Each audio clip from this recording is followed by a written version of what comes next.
Bom, torcedor vascaíno, vambora para mais um vídeo, mais um pós-jogo. Aliás, até difícil falar mais um pós-jogo, porque o Vasco hoje não jogou. O Vasco hoje não entrou em campo. O Vasco hoje não conseguiu ser efetivo contra o Sampaio Corrêa, um clube que foi fundado no ano de 2006. Um clube que não disputa nem a Série D do Campeonato Brasileiro. O Vasco da Gama sofreu para essa equipe. O Vasco da Gama quase perdeu para essa equipe. Vergonhosa a atuação do Vasco hoje, numa noite de segunda-feira, às 8 horas da noite. A gente é bobo. A gente é bobo para parar a nossa segunda-feira para assistir esse bando em campo. Porque é um bando. Um bando. E aí as críticas têm que ser sim direcionadas nesse momento não apenas a Pedrinho, a Marcelo Santana e a companhia, a carreta furacão do Vasco, mas também ao senhor Fábio Carille, que tomou um nó tático do técnico do Sampaio Corrêa.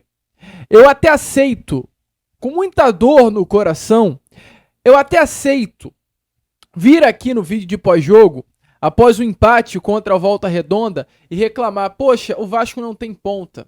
A gente enfrentou, e o Volta Redonda hoje é, uma equipe de Série B do Campeonato Brasileiro muito bem organizada. Então, definitivamente, você não ter ponta no elenco é difícil. Eu até aceito vir aqui num pós-jogo, após a derrota para o Fluminense, e reclamar também da ausência de pontas no elenco. Poxa, o Vasco não tem pontas. A gente enfrentou uma equipe que vai disputar a Série A do Campeonato Brasileiro, uma equipe que vai disputar o Super Mundial nesse ano, com o Canóbio, o John Arias, bons jogadores. É até ok, aceitável a gente justificar uma derrota contra o Fluminense pela ausência de pontas. Mas ao senhor técnico Fábio Carille, me desculpe, Carille, mas não dá para vir aqui num pós-jogo de Vasco e Sampaio Corrêa e justificar um empate contra o clube fundado em 2006 por uma ausência de pontas. Não dá, Fábio Carille. Não dá. Dá o seu jeito. Eu sei que é horrível a gestão do Vasco. Eu sei que é horrível o trabalho do diretor executivo Marcelo Santana. Eu sei que é horrível estar num clube que não tem dinheiro. Pelo menos é o que diz por parte do Pedrinho. Eu sei que talvez seja ruim e horrível estar num clube onde, eu não sei, mas eu vou falar o que eu acho. Talvez pouco ajudado você é pelo seu atual diretor técnico, Felipe. Mas, senhor Fábio Carille, o senhor tem culpa sim nesse empate hoje contra o Sampaio Corrêa. O Vasco hoje, ele tomou sufoco para um ponta chamado Max, que eu nunca vi na minha vida. Com todo respeito ao Max, que fez um grande jogo, e talvez hoje seria até titular nesse Vasco da Gama. Um ponta rápido, ofensivo, que parte para cima, que cai para dentro, não tem medo de jogadas de mano a mano. Mas, Fábio Carille, você está no Vasco. Talvez o que não é ponta para você fosse ponta para uma equipe do Sampaio Corrêa. Porque eu creio que se Jean Davi, e eu não estou falando que eles são bons jogadores, não. Mas eu creio que se o Jean Davi, se o Maxwell Alegria, se o próprio Alex Teixeira, com todas as dificuldades, tivessem no Sampaio Corrêa, eles seriam titulares hoje do clube, do adversário, do Sampaio, no jogo contra o Vasco da Gama. Então o que eu quero dizer é, o Sampaio Corrêa se vira com as peças que tem e são peças ruins. E conseguiu com essas peças muito ruins fazer um jogo bem legal contra o Vasco. E colocar sim o Vasco da Gama numa roda. Então, senhor Fábio Carille, você com as peças que tem a obrigação de vencer o Sampaio Corrêa. De ser superior ao Sampaio Corrêa. Que é uma equipe que não disputa, volto a repetir, nem a Série D do Campeonato Brasileiro. Hoje, o desempenho do seu Vasco da Gama, Fábio Carille, foi muito ruim. Foi uma grande vergonha. Foi ridículo. Frustrante. Vexatório.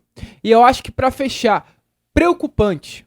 Eu acho que o torcedor vascaíno ele sai dessa partida de hoje contra a equipe do Sampaio Corrêa com uma grande preocupação por aquilo que será o ano de 2025. Porque jogando essa bola, com esse futebol, eu não sei aonde o Vasco da Gama vai parar.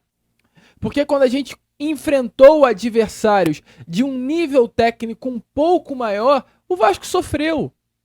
O Vasco ganha do Maricá, que começou realmente o Campeonato Carioca muito bem, lá em cima. Mas se hoje a gente abre a tabela de classificação do Campeonato Carioca, o Maricá, meu amigo torcedor vascaíno, é o 7º colocado. Dos últimos 5 jogos, são 3 derrotas e 2 empates, não venceu uma. O Vasco vence o Maricá em Manaus, que é o 8º colocado do Campeonato Carioca, que nos últimos 5 jogos tem 2 empates, 2 vitórias e 1 derrota. E o Vasco vence a Portuguesa, que é a vice-lanterna do Campeonato Carioca, com 4 derrotas e 1 empate nos últimos 5 jogos. Então o Vasco ele realmente venceu os seus 3 primeiros jogos, mas enfrentou 3 adversários fracos. E o Campeonato Carioca está provando isso. Entretanto, quando enfrentou adversários tecnicamente melhores, deu ruim. Porque empata com Volta Redonda, que é hoje líder do Campeonato Carioca, clube que vai disputar a Série B do Campeonato Brasileiro, empata com Sampaio Corrêa, o atual 4º colocado do Campeonato Carioca, e perde para o Fluminense num clássico. Então, quando o Vasco enfrenta adversários melhores, dá ruim. E posso falar, sabe o que me preocupa? É a sequência de jogos do Vasco. Porque o Vasco ele empata com Volta Redonda, ele perde para o Fluminense, empata com Sampaio Corrêa. E agora, meu amigo torcedor vascaíno, nesse próximo sábado, no Maracanã, às 9h45 da noite, a gente enfrenta o Flamengo, que está jogando o fino da bola. O Flamengo do Felipe Luiz está jogando o fino do futebol. A gente está sofrendo pro Max, torcedor vascaíno, ponta direita do Sampaio Corrêa. Eu me preocupo, porque se o Piton e o Lucas Oliveira sofrem com o Max, quem dirá o lateral direito dos caras, que é o Wesley, que é bom de bola pra caramba? Quem dirá vendo o Gerson, Luiz Araújo, os bons jogadores que o Flamengo tem? Eu me preocupo, porque no ano passado a gente tomou de 6 e de 5 pros caras. Será que vem no sábado mais uma goleada? Pelo que parece virar, com essa bola medonha que hoje o Vasco de Fábio Carille joga e com essas contratações pífias feitas nessa janela de transferências. De um zagueiro que é o Lucas Oliveira, que não tem condição alguma de ser titular do Vasco, com o Tietê, que é uma boa peça de composição de elenco, mas para ser titular, esquece. Tietê não tem condições hoje de ser titular do Vasco da Gama. Não tem. E o Lucas Freitas, que é banco, o Daniel Fusato, que é banco, e o Maurício Lemos, que até agora não voltou. Ou, aliás, nem estreou, né? Nem chegou, quem tirar voltou. Então, assim, é definitivamente preocupante. É Flamengo no sábado, na terça-feira da semana seguinte é o jogo contra o União Rondonópolis pela Copa do Brasil, pelo que vai ser estilo esse contra a equipe do Sampaio Corrêa, campo pequeno, apertado, gramado ruim, torcida em cima. E diferente de hoje contra o Sampaio Corrêa, lá no Mato Grosso, em Rondonópolis, a torcida não será do Vasco, será a torcida dos caras. O gramado não vai ser assim, vai ser pior do que o de hoje. E depois ainda tem um clássico contra o Botafogo. Então eu já estou preocupado com relação a esse desempenho de hoje. E eu estou preocupado a como eu voltar aqui no canal daqui a 3 semanas. Aliás, daqui a 1 semana e meia depois de 3 jogos. Que eu posso estar aqui desolado. Após 2 derrotas para um clássico, automaticamente a não classificação para as semifinais da Copa do Brasil, do Campeonato Carioca, e uma eliminação precoce na Copa do Brasil, porque com essa bola o Vasco não passa do União Rondonópolis. O regulamento mudou, tá? Pênalti no primeiro jogo, aliás, empate no primeiro jogo não é mais pênalti não.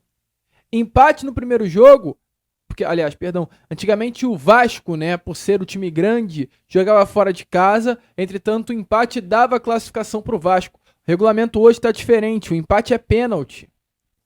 Por que esse regulamento muda? Porque antes o empate sendo favorável ao Vasco, o time pequeno tinha que se lançar ao ataque e abria mais espaço para o time grande vencer esse primeiro jogo com mais tranquilidade. Agora o time pequeno não precisa sair não. Pode se fechar e ir até o final segurando o jogo para levar as penalidades máximas. E um Vasco sem criatividade alguma vai sofrer para ganhar do União Rondonópolis. Me preocupa. Então assim, a situação é tensa. O Vasco ainda, teoricamente, só depende dele. Porque o Vasco é o terceiro colocado. Flamengo e Botafogo têm um jogo a menos, né? Ainda irão se enfrentar. Mesmo que o Botafogo vença, vai a 15 e o Vasco ainda permanece no G4. Mas o Vasco ele tem que ganhar os 2 próximos clássicos. Agora ficou nas mãos do Vasco a vitória contra Flamengo e Botafogo nos 2 clássicos. Você acha que esse time do Fábio Carille tem condição de ganhar os clássicos? Me desculpe. Eu não confio. E tô muito preocupado, gente. Tô muito preocupado mesmo. Porque enquanto a gente precisa aí de reforço, o Vasco tá vendendo o GB pra Turquia, pro Fenerbahçe. Legal, maneira. Uma venda, assim, eu vou debater sobre essa venda amanhã na Corda Vascão, mas eu achei até uma venda a certo ponto interessante. Mas quando a gente teve que contratar o Bruma, que teria que um gestor do Vasco lá para Portugal, né, para trazer o Bruma, ninguém foi. E aí para vender o GB para a Turquia, ontem o diretor executivo Marcelo Santana estava lá sorrindo, com a boca de orelha a orelha, o sorriso de orelha a orelha, levando o GB para a Turquia. Então para vender o Vasco vai até o local. Agora para comprar não vai. Eu nunca vi isso na vida. Você já viu isso? Quando, por exemplo, né,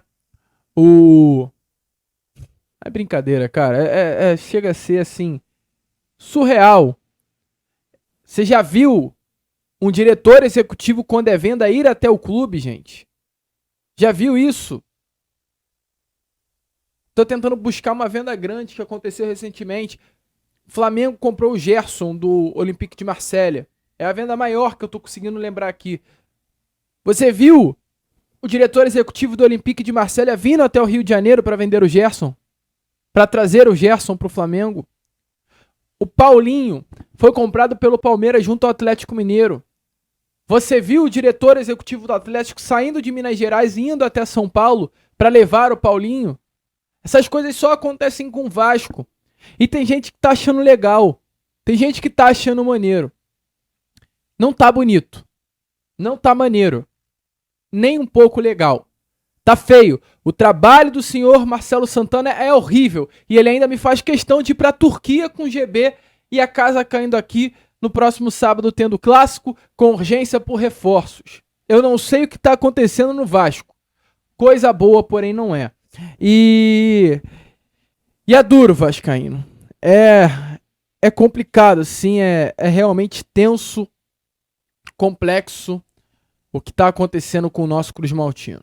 Deixa aí nos comentários a sua opinião sobre o que você achou desse desempenho hoje, né, do Vasco da Gama contra a equipe aí do Sampaio Corrêa. Mais uma vergonha, tá? Vergonha. Horrível, completamente ridículo o que aconteceu nessa noite de segunda-feira. Duro. E dê uma olhada aí nas palavras, tá? Do técnico Fábio Carille sobre aquilo que ele achou da partida de hoje, do desempenho do Vasco da Gama. Todo mundo assim indignado que por conta do resultado, essa questão do João, desculpa, eu não vi, tá? Eu não vi isso daí, então não posso falar.